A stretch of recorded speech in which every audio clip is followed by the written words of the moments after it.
Hey everyone, thank you for tuning in. Today I'm going to arrange a artificial bouquet using a bouquet holder. So I did switch out the foam in there, and it's a more denser foam than what the bouquet holders originally come with. They usually come with a wet foam that you can soak in water, and that's for fresh flowers. But the foam itself is real soft. So I went with something a little bit denser that's going to hold artificial stems better.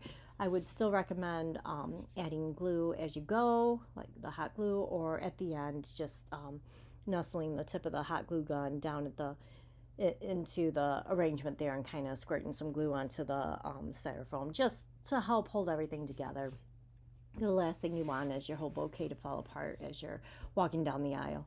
But the colors I chose are going to be yellows and peaches, and I got a little bit of lime green in there.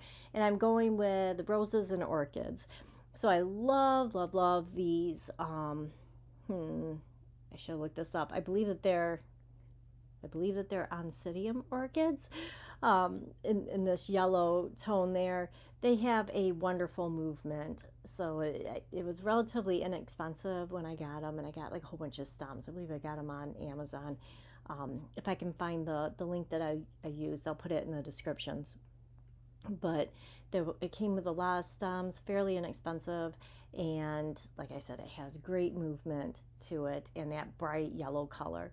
So I'm using the orchids to um, map out the perimeter of my bouquet. So I want it more like a teardrop shape. So I'm going to dip down in the front there, and then I'm going to set my height and my width, and then of course the length as it goes down.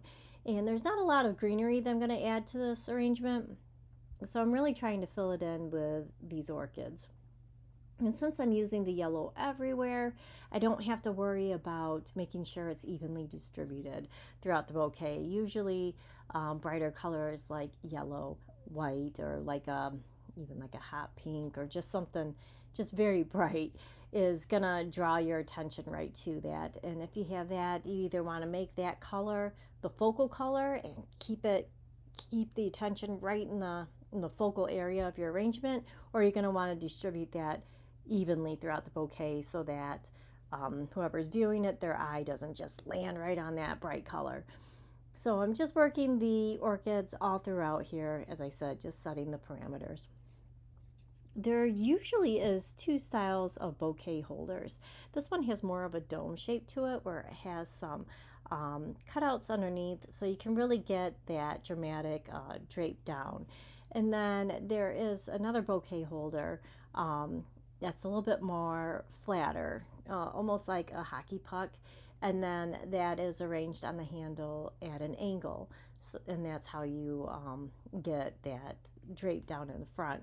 So the hockey puck one is a little bit smaller foam, so you don't have to use quite as many flowers to fill it as to where this kind of dome shaped one that's got the straight handle up and down on it. There's a lot of foam to cover.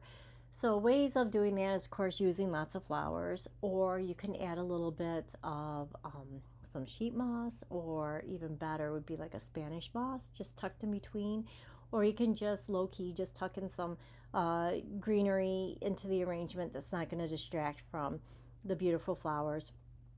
Or if you want to forego those extra holes along the base of the bouquet holder there, you can just hot glue some artificial leaves, like hydrangea leaves, something big, just along the base of it. And if you lay them out in like a nice even pattern throughout the bottom there, it's not going to be distracting at all. And then that's part of the foam that you don't have to use. Or you can totally utilize as much foam as you want. But usually the more foam, more flowers, less foam, less flowers. So if you did not want a huge, overwhelming bouquet, you could go with the less foam. So I'm tucking in my bigger roses here are going to be more of my focal flowers just because they're so large compared to everything else. I did go with the brighter pink rose there. It's got a little bit more of a white undertone to it, so it stands out the most. So that's going to be right in the center where everything's going to radiate from. You want the viewer's eyes to go right to that and then follow the larger roses on down the cascade and then throughout the bouquet itself. I do have these lime green orchids that I am kind of working down that main trail there.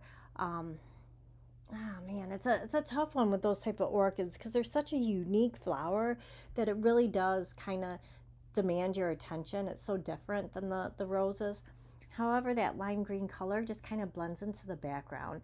So in this case, I chose to keep it kind of in line where I want the eyes to go, but I put it a little bit lower, so it's not fighting with that light pink rose there right in the center.